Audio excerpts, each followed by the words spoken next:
Hi, this is Steve Gladys from the George Mason Enterprise Center at George Mason University. I'm glad you're here today to join us. And what we're going to talk about in the next couple of videos is my new book, this new book called Smile, Breathe, Listen, 3 Mindful Acts for Leaders. The sort of the genesis of this book has come from my clients. I do a lot of executive coaching, and in the midst of all that coaching, I have a lot of people who I work with who are transitioning into new positions.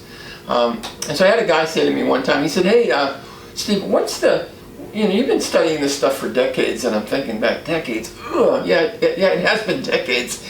But he said, "What's the single piece of advice you might give me as I go forward in this new job so I'm successful?" He and I have both read, and because we've talked about it, this whole idea that people who transition into new jobs have about a 40 to 50% chance of failure in the first year and a year and a half. By 18 months, many people, about 40-50% fail. And he was concerned about that, obviously. So we talked, and I thought about it. I said, let me think about it a little bit more. And as I thought about it, I thought about this phrase, first be no threat.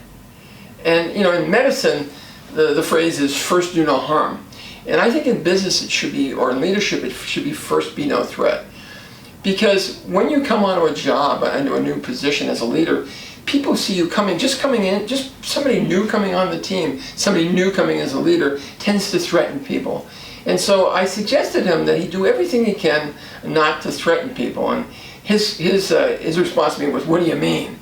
And again, I went back, I looked at some of the research, and I tried to come up with something simple that anybody could remember. And so that's where I came up with the title of this thing, Smile, Breathe, Listen, 3 Mindful Acts for Leaders. And there's actually some science behind each one of these things. There's science behind smiling. The way you smile, there's a particular kind of smile that's seen as being genuine, and one that's not seen as so genuine. There's some real scientific effects of smiling. The same is true with breathing, in terms of breathing related to mindfulness and meditation, in the way it can kind of bring people to a calm state. And we want leaders in that state when they make decisions, because we know they don't make good decisions when they're not in that state. And finally, listening as a methodology for calming people down. And the kind of listening we'll be talking about is sort of for a dispute resolution kind of listening.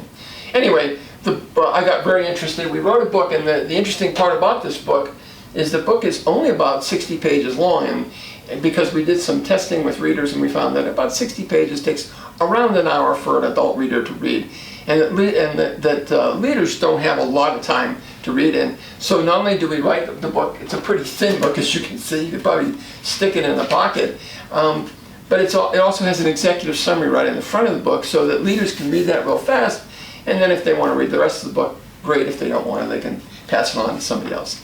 Anyway, this is Steve Gladys with our new book called Smile, Breathe, Listen, 3 Mindful Acts for Leaders. Stay tuned for the first segment, which will be about smiling, which is a good thing to do no matter where you are or who you are. Thanks a lot, and welcome back to Steve Gladys Leadership Partners here at George Mason University's Enterprise Center.